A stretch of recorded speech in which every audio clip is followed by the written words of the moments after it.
예측하기를 좋아하죠. 예측이 가능해야 안전하다기 때문인데, 근데 사실 이제 예측한다는 게 우리 삶을 살면서 뭔가 예측을 한다는 게 굉장히 쉽지 않다는 것을 종종 발견합니다. 오늘 같은 사건도 그런 사건이죠. 전혀 상상해보지도 않았던 게 갑자기 우리의 삶을 바꾸는 경우가 사실 굉장히 많습니다. 미국의 경제학 나심 탈레브가 이런 걸 블랙스완이다 이렇게 불렀더라고요. 이 사람이 쓴 블랙스완이라는 책에서 이 백조는 원래 당연히 흰색이죠. 그렇지 않습니까? 그러니까 백조는 흰색만 존재한다고 생각하는 사람들에게 갑자기 검은 백조가 나타났을 때 받는 그런 큰 충격을 이야기하고 있습니다. 유대인들에게 아마 이방인이 예수님을 믿고 성령을 받았다라는 것은 이 블랙스완과 같은 사건일 거예요. 그리고 그 사건은 로마 제국 곳곳에 큰 충격을 주기 시작했습니다. 이방인도 구원받아야 될 하나님의 백성이라는 것이 예루살렘 교회에서 공식화된 것을 시작으로 이제 본격적으로 이방인들에게도 복음이 확산되기 시작했습니다. 그 과정을 오늘 본문은 이제 이렇게 말합니다. 19절에서 20절 한 목소리로 볼까요? 그때 스데반으로 환난으로 말미암아 흩어진 자들이 베니게와 구브로와 안디옥까지 이르러 유대인에게만 말씀을 전하는데 그 중에 구브로와 구레네 몇 사람이 안디옥에 이르러 헬라인에게도 말하여 주 예수를 전파하니. 스데반의 순교 이후에 예루살렘 교회에서 신앙생활하는 분들, 특별히 이제 헬라파 유대인들은 이스라엘 곳곳으로 흩어졌습니다. 그리고 그들은 흩어진 곳에서 복음을 전했어요. 심지어 외국의 도시인 이 베니게와 구브로 그리고 안디옥까지 흩어져 복음을 전했다라고 합니다. 이 베니게는 페니키아, 요즘 페니키아죠. 그리고 구브로는 사이프러스, 또 안디옥은 시리아의 수도였던 안티오크를 말하고 있습니다.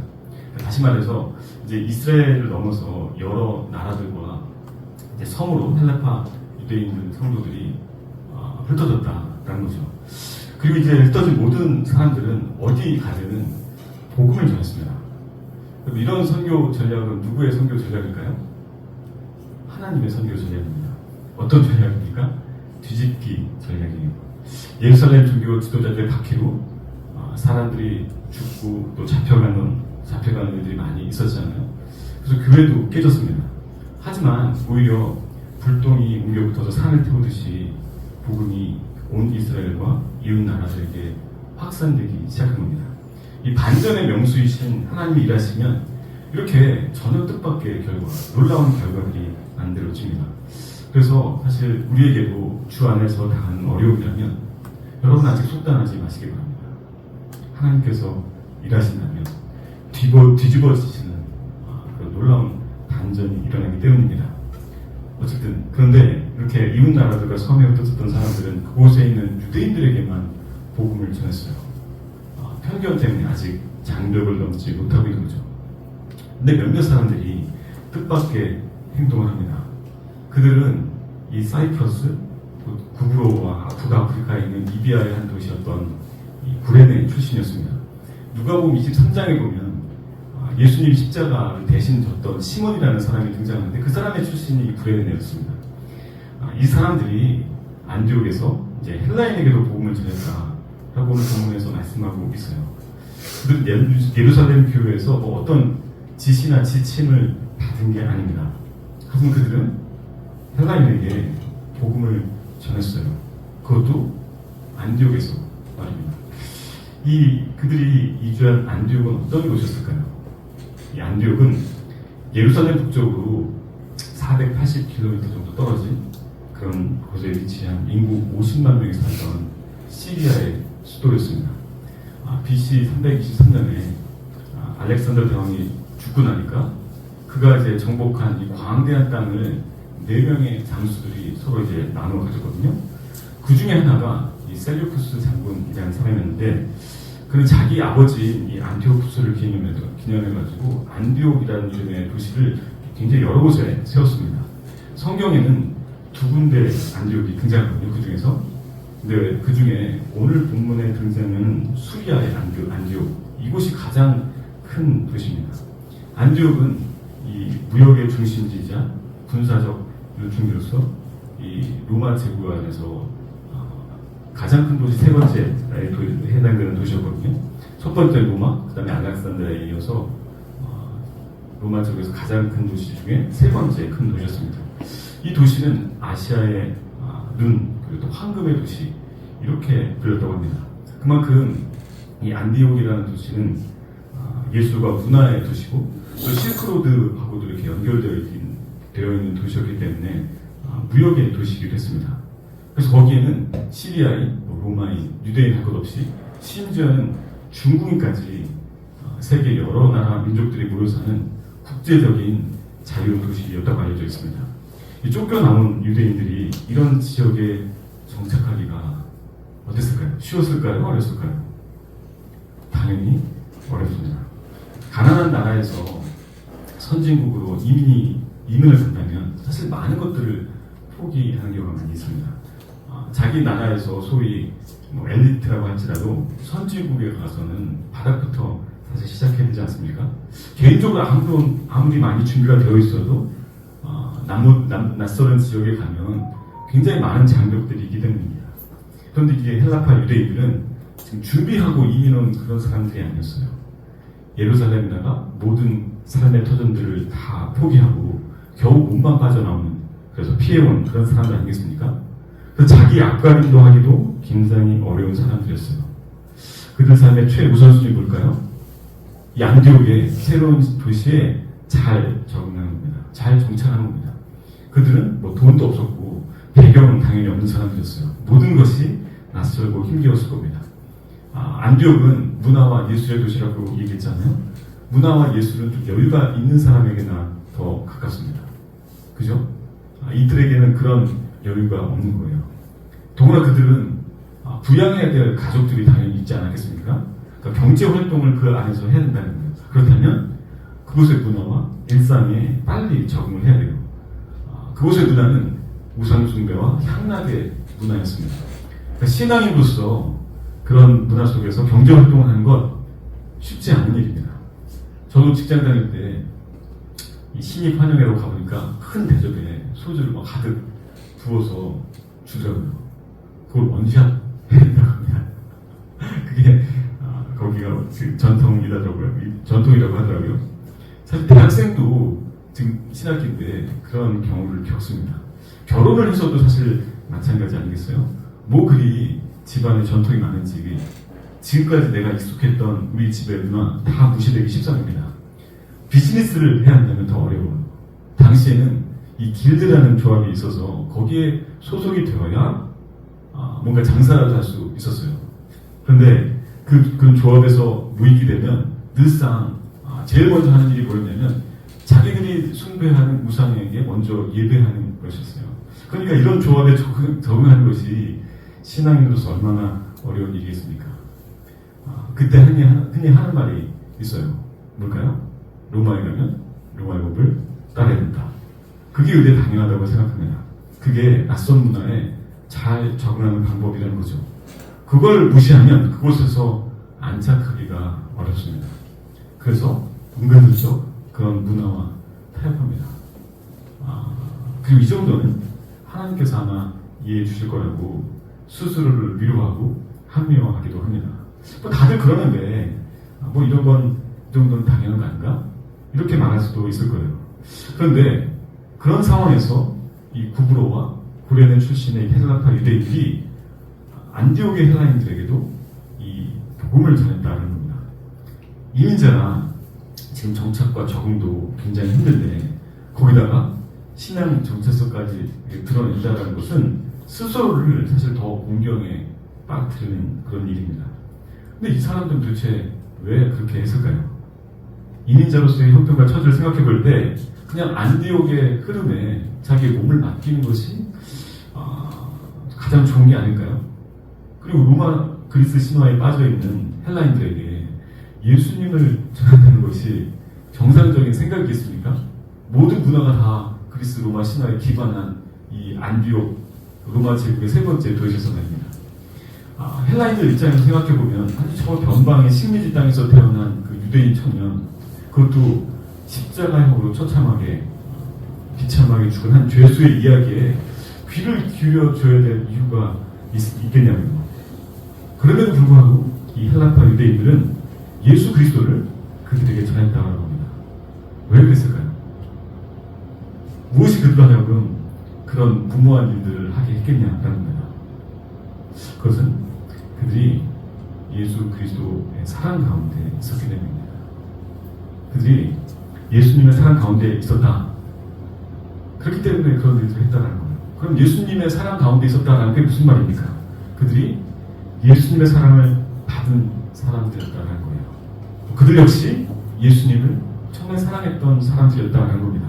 어느 정도로요? 생명을 바친 만큼 사랑했습니다.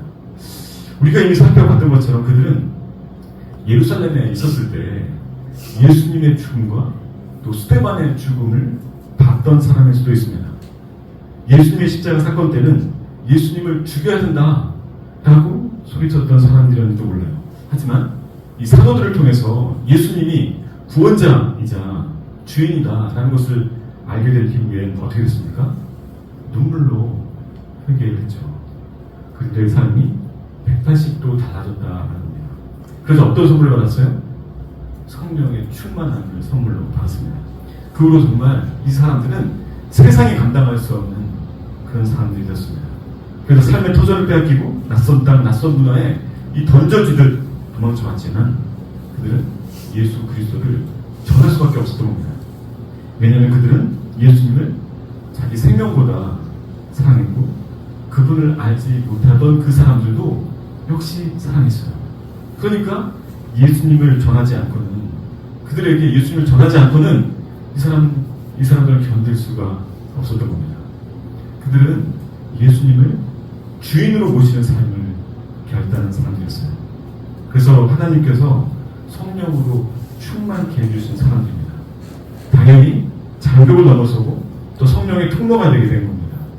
교회로서의 역할을 그렇게 잘 감당하게 된 거죠. 안디옥의 헬라인들이 부유하고 수준이 높은 문화를 향유하는 어떤 기득권자였는지 모르겠지만 그들이 보기에는 너무나도 불쌍하고 안타까운 사람들이었을 뿐입니다. 그래서 그들은 생명의 복음인 예수 그리스도를 그들에게 전하기 시작한 거예요. 여러분, 우리도 그렇잖아요. 뭔가 맛집이라도 발견하면 주위 사람들에게 알리기 바쁩니다. 누구에게 알려주겠습니까? 내가 좋아하는 사람, 내가 사랑하는 사람들에게 알려주죠. 내가 그 집에서 뭔가 얻어먹은 게 있어서 그럽니까? 그렇지 않죠. 내가 경험한 거, 내가 사랑하고 좋아하는 사람도 같이 누렸으면 하는 그런 마음 때문에 소개하고 알려주는 거 아니겠습니까? 다시 말해서 사랑하기 때문이다라는 거예요. 그러니까 주님을 사랑하면, 내 주위 사람들을 사랑하기 시작하면 어려운 일이지만 예수를 전하게 되어 있다라는 거죠. 그래서 어떤 일이 일어나겠습니까? 21절 같이 한번 읽어볼까요? 시작. 주의 손이 그들과 함께 하심에 수많은 사람들이 믿고 주께 돌아오더라. 거기 23절까지 읽어보겠습니다. 그가 이르러 하나님의 은혜를 보고 기뻐하여 모든 사람에게 굳건한 마음으로 주와 함께 머물러 있으라 권하니. 이 두 구절에서 반복되는 표현이 있습니다. 뭡니까? 주와 함께 라는 말이에요. 그러니까 성령과 사랑으로 충만한 헬라파 유대인들이 예수 그리스도를 전하기 시작하니까 주님께서 그들과 함께 하셨다라는 말씀입니다. 그래서 수많은 사람들이 주님께 돌아오는 일들이 일어납니다. 부산의 한 목사님이 간증하는 것을 들어보니까 그분은 불교인들에게 그렇게 많이 전도를 하신다고 하더라고요. 그러니까 그분을 통해서 그리스도인들 불자들이 많아요. 스님들도, 심지어는 이 주지 스님들도 복음을 듣고 나서 예수님을 믿는다는 겁니다. 사람들이 주님께로 돌아오는 일은 사실 전적으로 성령님의 역사입니다. 우리가 전하기는 해도 그걸 듣고 예수님을 믿겠다고 하는 것은 전적으로 하나님이 하시는 일이라는 말이죠. 그래서 이거 진짜 하나님의 신비다라고 이해할 수 있습니다. 내가 해야 한다면 그게 얼마나 감당하기 힘든 일입니까? 하지만 하나님께서 일하시기 때문에 걱정하지 말고 입을 열어서 복음을 전하시기 바랍니다. 그럼 주님의 손이 여러분과 함께 하실 줄 믿습니다. 하나님이 기뻐하시는 일을 하면 여러분 하나님이 함께 하세요. 베드로가 고넬료에게 복음을 전하기 시작할 때 말하기 시작하자마자 성령 하나님이 임하셨던 것 여러분 기억하시죠? 하나님이 얼마나 기대하고 고대하셨으면 그렇게 하셨겠습니까? 여러분 하나님의 손이 함께 하시길 원하십니까? 그럼 그분이 기뻐하는 일을 하시기 바랍니다. 주위 사람들이 같이 교회 가자고 교회 다니라고 얘기해보세요. 잘 안 될 것 같지만 주의 손이 함께 하시면 됩니다. 우리 바실교회도 우리 주의 손이 함께 하십니다. 그 증거가 여기 모이신 여러분들인 줄 믿습니다. 하나님은 여러분들을 통해서 이 일을 계속하기 원하세요. 각자의 삶 속에서 예수 그리스도를 말하시길 바랍니다. 그분이 어떻게 여러분에게 일하셨는지 그냥 얘기를 해보는 거죠. 그러면 주의 손이 여러분과 함께 하실 줄 믿습니다. 하나님께서 여러분을 통해 믿는 자들을 더해 주실 거예요. 예수 그리스도의 사랑 가운데 있으면 주의 손이 함께 합니다. 또 그런 후에 어떤 일이 있었는지 22절에서 24절 같이 읽어보겠습니다. 시작.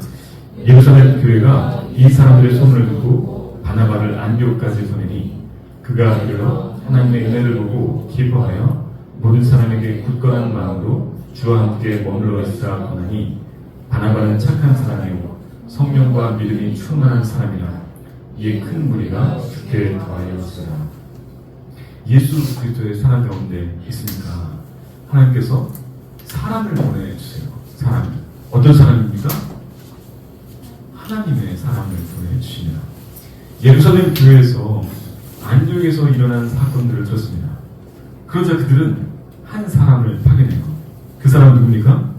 바나바입니다. 바나바의 원래 이름은 요셉이었는데 위로의 사람이라는 뜻의 이 별명인 바나바로 더 많이 알려져 있죠. 바나바는 12사도 중에 한 명도 아니고 또 7집사 중 한 명도 아니었습니다. 하지만 그는 대단히 균형이 잘 갖춰진 굉장히 훌륭한 리더였어요. 그는 성령으로 충만해서 교회의 필요를 보고 자기 재산을 팔아가지고 헌금했던 그런 사람입니다. 또 사울이 회심하고 누구도 그 사람을 믿어주지 않으니까 그 사람하고 만나서 정확한 판단력으로 그를 사도들에게 또 추천했던 그런 사람이죠. 모든 불이익을 감수하고 사울을 믿어줬던 겁니다. 그래서 그런 바나바를 24절에서는 착한 사람이다 라고 평가합니다. 사실 그는 또 여러 면에서 실력이 있었던 그런 사람이었던 것 같아요. 사도들이 이 헬라인이 중심이 된 안디옥 교회 목회자를 선택했다면 그는 적어도 헬라어는 할 줄 알았던 그런 사람일 거예요. 안디옥의 그 앞서가는 헬라 문화에 가장 적합한 사람이다라고 판단을 했기 때문에 여러 사람 중에 이 바나바를 보낸 건 아니겠습니까? 그는 또 성령과 믿음으로 충만했습니다. 성령과 믿음으로 충만한 사람은 여러분 보는 눈이 달라요. 23절에 보면 그가 이 안디옥 교회에 가서 가장 먼저 본 것이 무엇인가 하면 하나님의 은혜다 라고 말하고 있습니다. 그는 안디옥 교회의 어떤 성취나 그 교회에 모여있는 사람들의 교육이나 경제 수준을 바라보지 않았어요.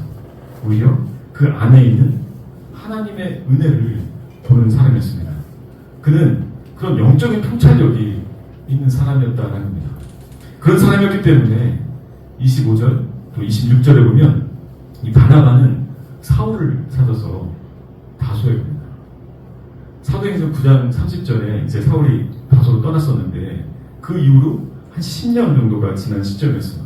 바나바는 성령과 믿음이 충만한 사람이었기 때문에 어떤 사람을 이 안디옥 교회를 목회하기 위해 세워야 될지도 정확하게 알고 있었어요.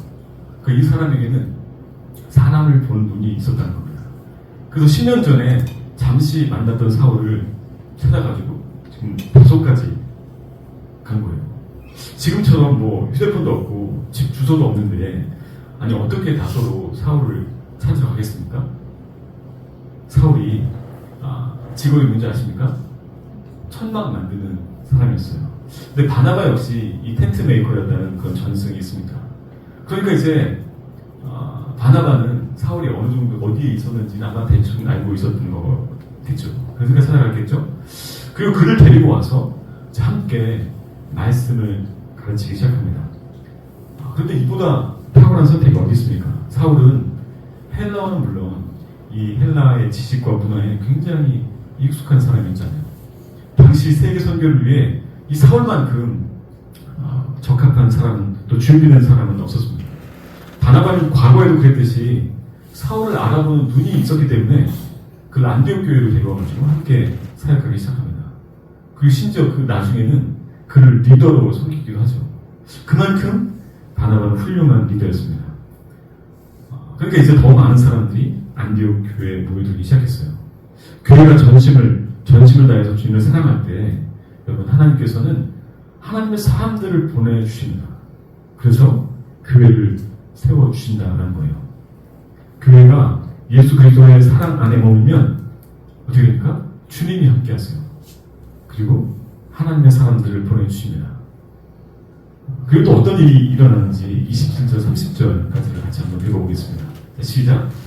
그때 선지자들이 예루살렘에서 안디옥에 이르니 그 중에 아르고라는 한 사람이 일어나 성령으로 말하되 천하에 큰 흉년이 들리라 하더니 글라우디오 때에 그렇게 됩니다. 제자들이 각각 그 힘대로 유대에 사는 형제들에게 부조를 보내기로 작정하고 이를 실행하여 바나바와 사울의 손으로 장로들에게 보냅니다. 교회가 예수 그리스도 사랑 안에 머물면 세 번째 어떤 일이 일어날까요? 그럼 부흥이 일어납니다. 부흥이 일어나요. 이미 안디옥 교회는 이 바나바와 사울을 통해서 말씀의 부흥이 일어나고 있었습니다. 그러던 중에 성령으로 충만한 선지자들이 안디옥 교회에 와가지고 흉년이 일어날 것에 대해서 예언합니다. 그러니까 말씀 사역과 성령 사역이 동시에 일어나고 있었다는 것을 보여주고 있죠. 다시 말해서 예수 그리스도 사랑 안에 머물면 놀라운 부흥, 그러니까 말씀의 부흥과 성령의 부흥이 일어난다는 거죠. 그런데 여기서 중요한 것은 성경에서 말씀하는 예언은 미래를 점치는 것이 아니라 하나님의 말씀을 받아서 그 말씀 그대로를 전해주는 것을 말한다는 거예요. 그래서 성경의 예언은 전에 저희가 한번 나눴는데 미리 예가 아니라 맡을 예자를 써가지고 말씀을 맡아 전해주는 사역을 말하는 겁니다. 그러니까 당연스럽게 그 말씀을 들은 사람들의 현재의 반응이 굉장히 중요해요. 28절에 보면 아가보가 흉년이 들 것이라고 예언했고 그것이 글라우디오 때에 그렇게 되었다라고 말씀하고 있습니다. 글라우디오는 AD 41년에서 54년까지 재임했던 로마 황제입니다. 근데 역사 기록에 따르면 이 시기에 제국 전체에 큰 흉년이 들었다기보다는 로마 제국 전체에 곳곳에 연이은 이 흉적과 심각한 기근이 계속 여러 번 반복되었다고 합니다. 그러니까 성경의 관심은 사실 그 예언보다는 예언에 대해서 안디옥 교회 성도들이 어떻게 반응하고 있느냐, 사실 여기에 집중하고 있습니다. 안디옥 교회의 반응이 뭐였습니까? 그들은 헌금을 모아가지고 유대에 사는 형제들을 돕기로 결정합니다. 이 안디옥 교회에서 예루살렘 교회를 방문했거나 그 성도들을 만나본 사람들이 얼마나 될까요? 사실 거의 없었을 겁니다. 그런데 우리 말씀 보니까 그들을 누구라고 부르냐? 형제라고 부릅니다. 왜 그렇게 부릅니까? 예수님을 주인이자 그리스도로 섬기는 가족으로 그들을 여기기 때문입니다. 그리고 그들은 29절에 보니까 각각 그 힘대로 헌금을 했다라고 얘기하고 있어요. 그러니까 자발적으로 자기가 할 수 있을 만큼 헌금을 했다는 겁니다. 학식인데 억지로 했거나 할 수 없는데 도를 넘어서가 아니라 할 수 있는 만큼 최선을 다해서 했다라는 겁니다. 그들이 정말 예수 그리스도의 사랑 안에 머물고 있음을 사실 우리는 여기에서도 확인할 수 있어요. 사실 우리 바슬교회도 이런 원칙으로 재정을 운영하려고 지금 애를 쓰고 있습니다. 저희가 교회를 개척하고 첫 번째 들어온 헌금이 있었는데 그때 마침 지진난 이 터키에 긴급 구호를 떠나는 선교단체에 다 보내드렸거든요. 왜냐하면 우리 교회는 선교 지향적인 교회가 되어야 되기 때문이죠. 그리고 이제 첫 기도회를 시작한 지는 작년 4월이죠. 그리고 매월 할 수 있을 만큼 어려운 상황에 있는 분들이나 교회를 매월 후원해 왔습니다. 특히 지방에서 청년들을 섬기는 한 교회에 저희가 매월 일정액을 지금 후원하고 있습니다. 왜냐하면 우리 교회는 청년을 섬기는 교회라는 비전을 품고 있기 때문이에요. 저는 그것이 우리의 진정성을 하나님께 보여드리는 것이다 라고 믿습니다.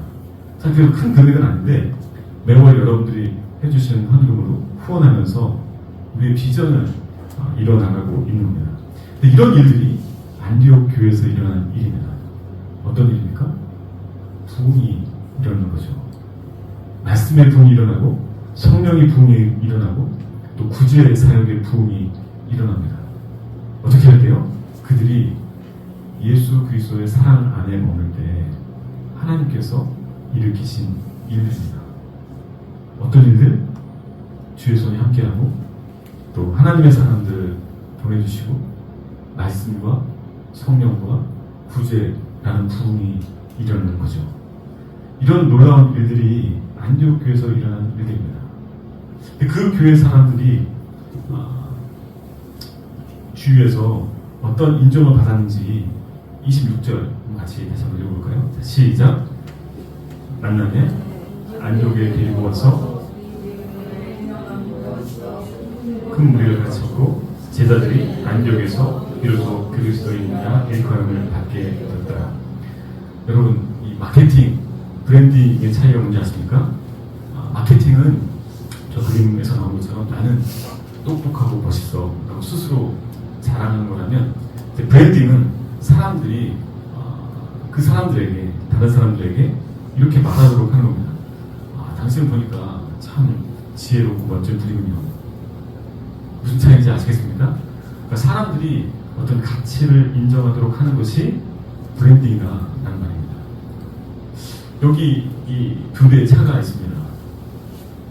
한 대는 벤츠고 다른 한 대는 중국의 체리 자동차예요. 여러분 어느 차를 갖고 싶습니까? 이쪽 차입니까? 이쪽 차입니까? 이쪽 차죠? 예, 모두 벤츠를 갖고 싶어 합니다. 근데 여러분 그림을 잘 살펴보면 사실 이 두 차의 그림은 사실 똑같아요. 하지만 같은 그림이라도 어떤 브랜드를 가졌냐에 따라서 그 가치가 전혀 달라집니다. 그렇지 않습니까? 이게 바로 브랜드의 파워라고 얘기할 수 있지 않겠습니까? 안디옥 교회 사람들은 예수 그리스도의 사랑 안에 머물고 있는 사람들이었습니다. 그 사람들을 지켜보던 사람들이 그들을 뭐라고 불렀냐 하면 그리스도인이다 이렇게 불렀어요. 그러니까 다시 말하면 저 사람들은 예수쟁이다 하는 겁니다. 그런데 이게 부정적인 의미나 비꼬는 말로 예수쟁이다라고 한 것이 아니에요. 그들의 삶이 정말 훌륭했고 그렇게 정말 멋지고 훌륭하게 사는 이유가 들어보니까 예수 그리스도 때문이라고 하니까 그들을 예수쟁이 또 그리스도인 이라고 한 거예요. 그들은 자기를 나는 그리스도인이야 라고 마케팅을 하지 않았어요. 다만 품격이고 가치 있게 사니까 뭔진 모르지만 굉장히 다른 사람들과 다르게 사니까 사람들이 야, 그 사람들 참 훌륭하다 라고 하면서 그게 예수님 때문이야? 저 사람들이 말하는 그 예수 때문이야? 라고 생각하고 그리스도인이라고 불러주는 겁니다. 여러분, 우리도 이렇게 불려지는 사람이 되어야 되지 않겠습니까? 대답은 이해하지만, 아멘 하지만 마음은 굉장히 부담스럽죠. 솔직하게 우리는 그렇게 훌륭하고 탁월한 인격의 소유자가 아니에요. 그리스도인에게 살 자신이 사실 없지 않습니까?